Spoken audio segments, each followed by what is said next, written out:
ওই ভাই চুলটা একটু সাইজ করে দাও তো। আচ্ছা বহেন, বলছি তো কিন্তু বেটা লাঠি দিয়ে কি হাত হইতেছে?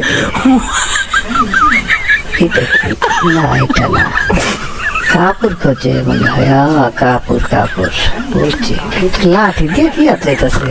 বেটা কি চোখে দেয় না?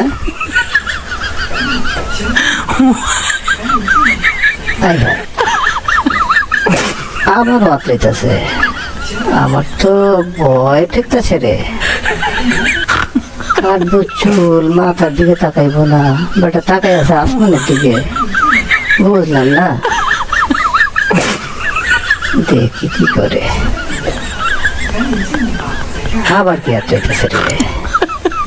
কি করছে? এটা কি পাইলো? এটা কি পাইলো রে? মা এটা কি? ওরে মা রে, আমার চুলটা পলাই।